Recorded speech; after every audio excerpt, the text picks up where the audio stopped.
বহুদিন আগের কথা, কত বছর আমরা জানি না। একজন প্রতাপশালী বাদশা ছিল, এখনকার বিশ্ব নেতাদের মতোই পরাশক্তি, ওই যে আসহাবুল কাহাফের মতো, বা ওই নমরুদের মতো, বা ওই যে ফেরাউন তার মতো একজন প্রতাপশালী বাদশা ছিল। তার অধীনে একজন বড় জাদুকর ছিল। কি ছিল? আচ্ছা, মজা আছে, ভালো করে বোঝেন। একটা বড় জাদুকর ছিল। এখনো কিন্তু বহু কান্ট্রি এই জাদুবিদ্যার চর্চা করে, আপনারা জানেন না। ভিতরে ভিতরে জাদুবিদ্যার চর্চা এখনো চলছে। আর এই জাদু সত্য, জাদু সত্য, চোখের বদনজরও সত্য। সায়েন্স বিশ্বাস করুক না করুক, এগুলো সত্য। কারণ কোরআন বলেছে সত্য, ব্যাস সত্য। জিন সত্য নাকি মিথ্যা? ফেরেশতা সত্য না মিথ্যা? কবরের আযাব সত্য না মিথ্যা? এগুলো তো চোখে দেখা যায় না, বিশ্বাস করলেন কিভাবে? এই চোখে দেখা যায় না বিশ্বাস করেছেন বলেই তো আপনি মৌলবাদী। চোখে দেখা যায় না, অহেতুক বিশ্বাস করছেন, অতএব আপনি একজন মৌলবাদী মানুষ। বুঝতে পারছেন তো? এই বিষয়গুলো বিশ্বাস না করলে কি আপনি মুমিন হতে পারবেন? আচ্ছা, কবরের আযাব সত্য না মিথ্যা আমরা বিশ্বাস করেছি, তোমরা মরার পরে বিশ্বাস করো। আমরা মরার আগেই বিশ্বাস করেছি, তোমরা মরার পরে বিশ্বাস করো। তারপর তোমরা পাক্কা মৌলবাদী হয়ে যাবে। তখন মরার পরে যখন কঠিন কবরের আযাব শুরু হবে, দেখবা যে আইন আল ইয়াকিন। ইয়াকিন কয়েক প্রকার হয়। একটা হচ্ছে আপনার আইন আল ইয়াকিন, হাক্কুল ইয়াকিন, এরকম কথা আছে কোরআনে। মানে আইন আল ইয়াকিন মানে যে চোখে দেখলাম এবার বিশ্বাস করলাম। রব্বানা আবসারনা ওয়া সামি'না ফারজি'না না'মাল সালিহান ইন্না মুকিনুন। আছে না সূরা আলিফ লাম মিম সিজদা? হাফেজে কোরআন যারা আছেন, আল্লাহর সামনে জাহান্নামীরা বলবে, রব্বানা, হে আমাদের রব, আবসারনা, এই যে দেখলাম, তোমার আযাব দেখেছি আমরা, এখন পরকালের কথা। ওয়া সামি'না, এই যে শুনতে পাচ্ছি এখন আযাব। ফারজি'না, আমাদেরকে ফিরিয়ে দিন। কোথায় ফিরিয়ে দিবে? দুনিয়ায়। না'মাল সালিহান, আমরা সৎ কাজ করব। ইন্না মুকিনুন, আমাদের ইয়াকিন হয়ে গেছে এখন। তার মানে সবাই বিশ্বাস করবে একদিন না একদিন, তাই তো? এই ঈসা ইবনে মারিয়ামকে যে মানুষ বলছে ক্রুসিফাইড, তাকে ক্রুসিফাইড করা হয়েছে, তিনি মারা গেছেন, নাউজুবিল্লাহ, বলা হচ্ছে না? আচ্ছা, ঈসা ইবনে মারিয়াম যখন নেমে আসবেন সবাই বিশ্বাস করবে না? সূরা মাইদায় এই জন্যই বলা হচ্ছে যে ঈসা ইবনে মারিয়ামকে যখন পাঠানো হবে, একজন আহলে কিতাব বাকি থাকবে না যে তার প্রতি ঈমান নিয়ে আনবে না। এমন একজন মানুষ তখন খুঁজে পাওয়া যাবে না যে তার প্রতি ঈমান আনবে না আহলে কিতাবদের মধ্যে। ঈসা ইবনে মারিয়ামকে ক্রুসিফিকশন করা হয় নাই। ঈসা ইবনে মারিয়ামকে আল্লাহ রাব্বুল আলামিন তার কাছে উঠিয়ে নিয়েছেন। আর যে আল্লাহ পুরো মহাবিশ্ব চালাতে পারেন, সে একজন মানুষকে উঠাতেই পারেন। এটার এমন কি বিষয় যে আল্লাহ রাব্বুল আলামিন আপনার দেহের মধ্যে রূহ রেখে দিয়েছেন, যার হুকুমে বের হয়ে চলে যাবে, সে আল্লাহ রাব্বুল আলামিন রাসূল সাল্লাল্লাহু আলাইহি ওয়াসাল্লামকে মেরাজে উঠিয়েও নিতে পারেন। সিম্পল, এটা অবিশ্বাস করার কি আছে? আসুন সামনে যাই। এখানে যে বিষয়টা, যে বহুদিন আগে এরকম প্রতাপশালী বাচ্চার অধীনে একজন জাদুকর ছিল। এই জাদুকরের যখন বয়সটা বুড়ো হয়ে গেল, তখন সে তার ওই বাচ্চাকে বলছে যে আমার তো বয়স শেষ, আমার এই বিশাল জ্ঞানগুলো কি করব? আমাকে একজন বালক এনে দিন, যেই বালককে আমি এসব জাদুবিদ্যা শিখিয়ে দিব। যেরকম ছোট বাচ্চাদের মধ্যে একজন। তো এরকম একটা ফুটফুটে সুন্দর বাচ্চাকে খুঁজে বের করা হলো, যে বাচ্চাটা বিচক্ষণ। একে নিয়ে আসা হলো জাদুকরের কাছে। এবার জাদুকর তাকে জ্ঞান শিখায়, জাদু শিখায়। জাদু শিখাতে শিখাতে শিখাতে শিখাতে সে একটু পরিণত হচ্ছে, মানে কৈশোরে পদার্পণ করল। এখন সে যখন জাদু শিখতে আসে, আসার পথে রাস্তায় দেখে একজন পাদ্রী আছে। পাদ্রী মানে কি? পাদ্রী মানে দরবেশ, মানে যে আল্লাহ বিশ্বাস করে, হয়তো আগেকার আসমানি কিতাবে সে বিশ্বাস করত। এমন একজন পাদ্রীর সন্ধান সে পায়। সে ওই পাদ্রীর কাছে গিয়ে বসে। সেই পাদ্রী তাকে আসমানি কিতাবের যে মর্ম, যে বাণী, এগুলো শোনায়। তার কাছে খুব ভালো লাগে যে মাশাআল্লাহ, এটা ইমানের স্বাদ। যখন কোরআন শুনি আমাদের ভালো লাগে না? আসমানি কিতাব যখন শুনে তার কাছে ভালো লাগে। সে বলে যে আমি এটা শিখতে চাই। তখন এই পাদ্রী তাকে বলে, তুমি তো জাদু শিখতে যাও এই বাদশার দরবেশের বাদশার জাদুকরের কাছে, যদি ওরা জানতে পারে তাহলে তো সমস্যা। তাহলে উপায় কি? যখন তুমি ওখানে যাবে, যখন দেরি হয়ে যাবে, তখন বলবে বাসার থেকে বের হতে দেরি হয়েছে, বাসার থেকে বের হতে দেরি হয়েছে। আর আমার এখানে বসে যখন বাসায় যাবে, তখন বাসায় গিয়ে বলবে যে ওখান থেকে, ওই যে জাদুকরের কাছ থেকে আসতে দেরি হয়েছে। মানে কৌশল অবলম্বন করতে তিনি শিক্ষা দিলেন। এখানে আমাদেরও নসিহত আছে। সবসময় তো আর মানে একই রকম করে চললে হবে না, কৌশলের প্রয়োজন আছে না?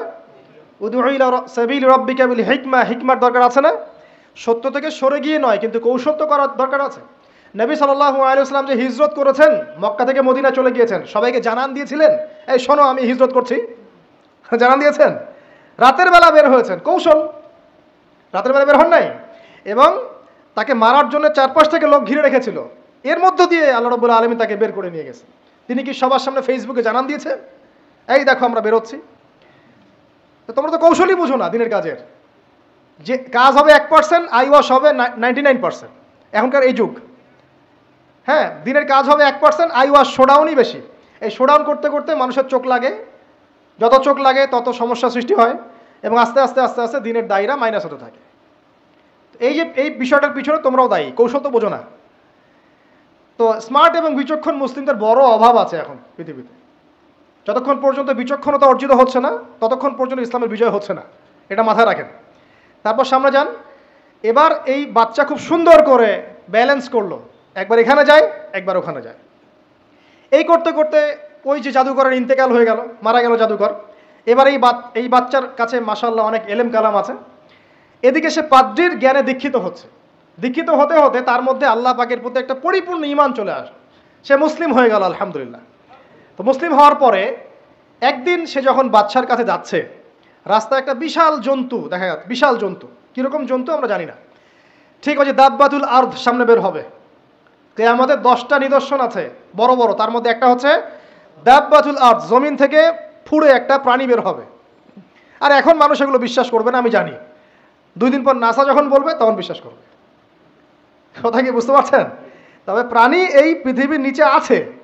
রাসূল সাল্লাল্লাহু আলাইহি ওয়াসাল্লাম বলছেন 10টা আলামত না আসা পর্যন্ত কিয়ামত হবেই না। তার মধ্যে একটা হচ্ছে দাব্বাতুল আরদ, জমিন থেকে একটা প্রাণী বের হবে, এবং এই প্রাণী শুধু বেরই হবে না, মানুষের সাথে কথাবার্তা বলবে। জেনে এবার মানুষের সাথে কথা বলবে প্রাণী। বিশ্বাস করছেন? এখন বিশ্বাস করছেন না জানি, কিন্তু প্রাণী মানুষের সাথে কথা বলবে। আল্লাহ পাক বলাতে পারেন না? পারে। আচ্ছা সামনে যান। ওই প্রাণী যখন দাঁড়িয়ে আছে রাস্তায়, এখন এই বালক বলছে আজকে আমি প্রমাণ করে নিব যে আল্লাহর আনুগত্যশীল ওই পাদ্রী সঠিক নাকি ওই জাদুকর সঠিক। এবার সে একটা ইট হাতে নিল, পাথর হাতে নিয়ে সে বলছে, আল্লাহ তোমার কাছে যদি ওই জাদুকরের কাজের চাইতে এই পাদ্রীর কাজ বেশি পছন্দনীয় হয়, এই ইটের আঘাতে এই জন্তুকে তুমি মেরে ফেলো আল্লাহ। এ বলে সে বিসমিল্লাহ বলে পাথর নিক্ষেপ করলো। নিক্ষেপ করার সাথে সাথেই জন্তু ডেড। তখন তার আইন আল ইয়াকিন, হাক্কুল ইয়াকিন হয়ে গেল যে হ্যাঁ, আল্লাহর কাছে এই পাদ্রীর আমলই সবচেয়ে বেশি পছন্দনীয়। তার আর মনে কোনো সংশয় থাকলো না। কিশোর মানুষ না, কতটুকুই বা বোঝে, বোঝেন নাই? এবার তার মধ্যে একটা ইয়াকিন চলে আসলো এবং সে পরিপূর্ণ মুমিন মুসলিম হয়ে গেল। এবার যখন সে রাজ দরবারে যায়, তার কাছে পেশেন্ট আসে, মানে একজন মানুষ এসেছে, সে বলছে যে আমার চোখের সমস্যা। সে চোখে হাত দেয়, হাত দিয়ে বলে যে আপনি আল্লাহর প্রতি ঈমান নিয়ে আসেন, আমি আল্লাহর কাছে দোয়া করব, চোখ ভালো হয়ে যাবে। এভাবে পেশেন্ট আসে, সে বলে আল্লাহর প্রতি ঈমান নিয়ে আসেন, আমি দোয়া করব, ভালো হয়ে যাবে। এভাবে আস্তে আস্তে তার নাম এবং খ্যাতি ছড়িয়ে পড়তে লাগলো। যেই তার কাছে আসে সে বলে আগে মুসলিম হন, ইমানদার হন, আল্লাহর প্রতি বিশ্বাস করেন, আমি দোয়া করব, ভালো হয়ে যাবে। চোখ অন্ধ ভালো হয়ে যাচ্ছে, কুষ্ঠরোগী ভালো হয়ে যাচ্ছে, হ্যাঁ, প্যারালাইজড রোগী ভালো হয়ে যাচ্ছে আলহামদুলিল্লাহ। নবী ঈসা আলাইহিস সালাম এমনটা করেছিলেন না? আল্লাহ পাক চাইলে করতে পারেন। একদিন ওই রাজ দরবারের একজন মন্ত্রী আসছে, এবার ওই রাজার একজন এমপি সাহেব, তার চোখে সমস্যা, সে আসছে, এসে বলছে যে আমার এই চোখের সমস্যা, আমার চোখটাকে ভালো করার দরকার, তোমার কাছে কোনো ওষুধ আছে নাকি?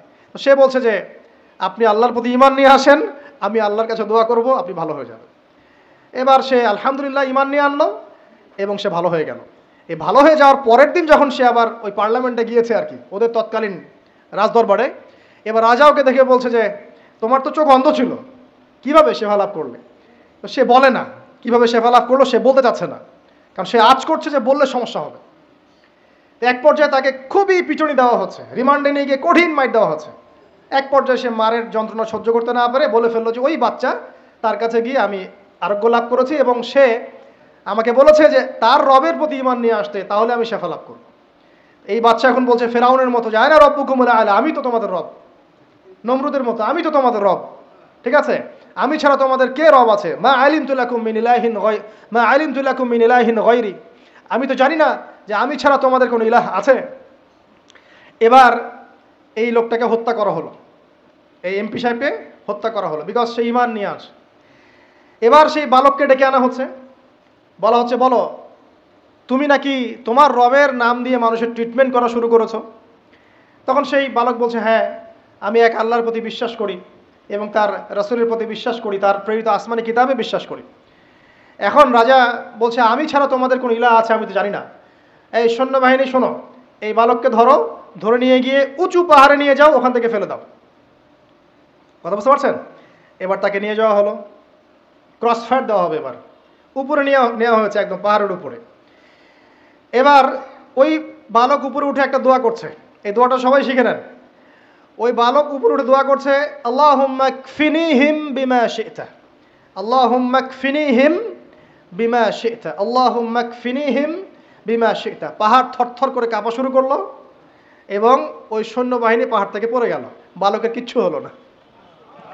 আমি কিন্তু বানোয়াট কোনো গল্প বলছি না, এটা কোরআন থেকে বলছি এবং এটা তাফসির। আপনি যে কোনো তাফসির পড়েন, মারিফুল কোরআন, তাফসির ইবনে কাসির, জালালাইন পড়ে দেখেন, পড়ে দেখেন আমার সাথে ডিবেট করার আগে।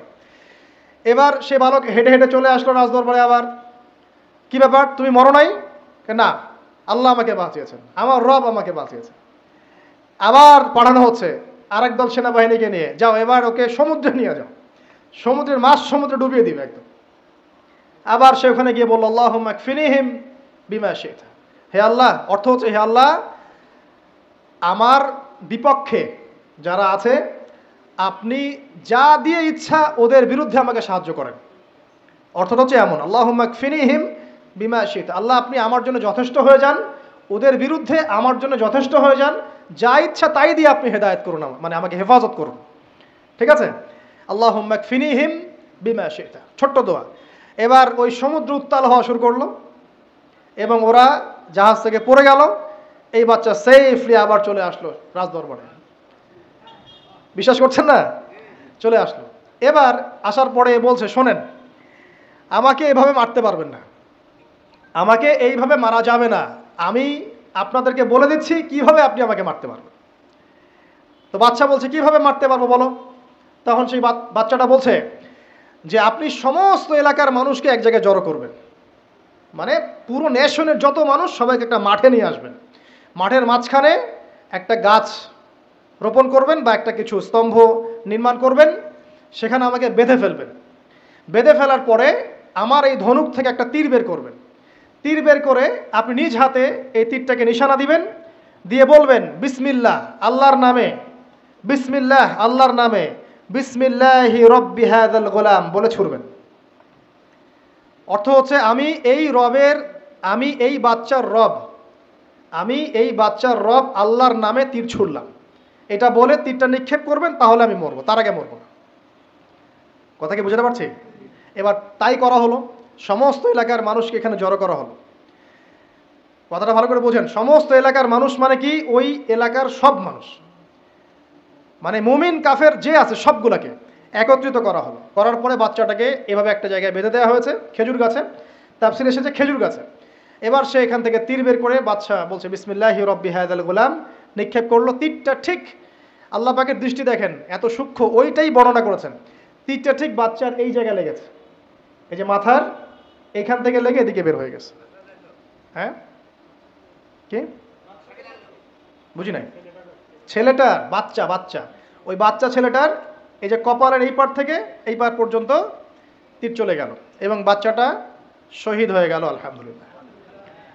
এবং এই বাচ্চাটা যখন মারা গেল বা শহীদ হয়ে গেল, আর সারা এলাকার মানুষ কি দেখলো যে বাচ্চা তাকে দুইবার চেষ্টা করে মারতে পারে নাই, কিন্তু তার রবের নাম যখন নেওয়া হয়েছে, আল্লাহর নাম নেওয়া হয়েছে, মারতে পেরেছে। দেন পুরো এলাকার সমস্ত মানুষ মুসলিম হয়ে গেল, আলহামদুলিল্লাহ। একজন বাচ্চার জীবনের বিনিময়ে সমস্ত এলাকার মানুষ ইসলামের হেদায়েত পেয়ে গেল, আলহামদুলিল্লাহ। এবার বাচ্চার মাথা তো আরো খারাপ, একটাকেই সামলাতে পারছিলাম না, এবার তো সমস্ত এলাকার মানুষ মুসলিম হয়ে গেছে। এখন কি করবেন? এখন সেনাবাহিনীকে আদেশ করা হয়েছে সমস্ত মানুষগুলোকে জড়ো করে একটা গর্ত খোঁড়ো, একটা গর্ত খুঁড়ে সেখানে আগুন জ্বালাও, আগুন জ্বালিয়ে সমস্ত মানুষকে ফেলে দাও। দৃশ্যটাকে কল্পনা করতে পারছেন? একটা পুরো এলাকার মানুষকে একটা মাঠের মধ্যে একত্রিত করে সেখানে আগুন জ্বালিয়ে সবাইকে সেখানে ফেলে দেওয়া হলো এবং তারা চতুর্দিক থেকে এটাকে অবলোকন করতে লাগলো, মজা উপভোগ করতে লাগলো। এটাই আল্লাহ পাক বলছেন, কুতিলা আসহাবুল উখদুদ ইয হুম আলাইহা কুউদ ওয়া হুম আলা মা ইয়াফআলুনা বিল মুমিনিনা শুহুদ। শেষ পর্যায়ে তাফসীরে এসেছে, শেষ পর্যায়ে একজন মায়ের কোলে একটা ছোট্ট বাচ্চা ছিল। তো সেই মা নিজে লাফ দিবে এটাতে তার কোনো সমস্যা নেই, কিন্তু বাচ্চাটাকে নিয়ে লাফ দেওয়ার জন্য সে ইতস্তত বোধ করছে। তখন আল্লাহ রাব্বুল আলামিন সেই ছোট্ট বাচ্চাটার কোলে, সেই ছোট্ট বাচ্চাটার জবানের মধ্যে আল্লাহর কুদরত নিদর্শন নাজিল করলেন। ওই বাচ্চাটা কথা বলা শুরু করলো।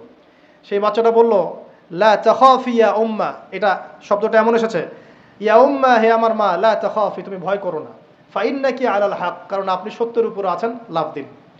যারাই সে অগ্নিকুণ্ডে সেদিন লাফ দিয়েছে তারাই জান্নাতের স্বাদ পেয়েছে, আলহামদুলিল্লাহ। এই হলো আসহাবুল উখদুদের ঘটনা, যেটা আল্লাহ রাব্বুল আলামিন সূরা বুরুজের মধ্যে বলেছেন। এখানে একটাই শিক্ষণীয় বিষয়, ঈমান এর শক্তি, একজন ছোট্ট বালকের মধ্য দিয়ে কিভাবে আল্লাহ রাব্বুল আলামিন পুরো নেশনকে হেদায়েত করতে পারেন, এবং আল্লাহ রাব্বুল আলামিন সমস্ত পরিকল্পনার উপরে মহা পরিকল্পনাকারী, এবং আল্লাহ সুবহানাহু ওয়া তাআলা তাদেরকে চিরস্মরণীয় করে রেখেছেন কোরআনের পাতায়। কিয়ামত পর্যন্ত মানুষ এই ঘটনা পড়বে, তাদের থেকে শিক্ষা গ্রহণ করবে না? তা আল্লাহ রাব্বুল আলামিন সবচেয়ে বেশি স্মার্ট না আমরা সবচেয়ে বেশি স্মার্ট? এরপরে আল্লাহ রাব্বুল আলামিন বলছেন যে তারা ঈমান আনা ছাড়া অন্য কোনো অপরাধ করে নাই। এই মুমিন যারা ছিল, আগুনে লাফ দিয়েছে, এদের কি কোনো অপরাধ ছিল? এদের কোনো অপরাধ ছিল? কি অপরাধ ছিল? তারা শুধুমাত্র কি ছিল? মুমিন ছিল। ঈমান আনার ফলে তাদের এই পরিণতি হয়েছে, তাদেরকে অগ্নিকুণ্ডে লাফ দিতে তারা বাধ্য হয়েছে। যারা দিয়েছে তারা কি জান্নাতি না জাহান্নামী? জান্নাতি। ওই যে বালক যে একা দৃষ্টান্ত স্থাপন করে গেল এবং পুরো নেশনকে হেদায়েত দিয়ে গেল, এই বালক সফল না ব্যর্থ? আল্লাহ রাব্বুল আলামিন যদি চান তাহলে এরকম একজন দুইজন মানুষকে দিয়েও পুরো নেশনকে হেদায়েত করাতে পারেন, এবং যেটা হয়ে গেছে আগে সেটা এই যুগেও সম্ভব না? শুধু সম্ভবই না, বরং আপনাদের চোখের সামনে এটা হয়েছেও, কিন্তু আপনারা সেটা বুঝতে পারেন নাই। আপনাদের চোখের সামনে যুগের পর যুগ এমন ঘটনা ঘটেছেও, কিন্তু আপনারা হয়তো বুঝতে পারেন নাই, ধরতে পারেন নাই। আল্লাহ রাব্বুল আলামিন এমন মানুষদেরকে দিয়ে পুরো নেশনকে হেদায়েত করেন। কিছু মানুষকে আল্লাহ পাক পরীক্ষায় ফেলেন, তাদের মধ্য দিয়ে আল্লাহ পুরো নেশনকে হেদায়েত করতে পারেন, আলহামদুলিল্লাহ। আসহাবুল উখদুদের এই বাচ্চার মধ্যে আমাদের সবার জন্য নিদর্শন আছে। আল্লাহ পাক আমাদের সবাইকে প্রকৃত ঈমানদার হওয়ার তৌফিক দান করুন, বেশি বেশি আমল সালেহ করার তৌফিক দান করুন, ঈমানের উপর দৃঢ় থাকার তৌফিক এনায়েত করুন, এবং দৃষ্টান্ত স্থাপন করার তৌফিক দান করুন। এবং যে কোনো রকম দৃশ্য অদৃশ্যের বিপদ আপদ বালা মুসিবতের বিপক্ষে আল্লাহ পাকই যেন যথেষ্ট হয়ে যান, আমিন।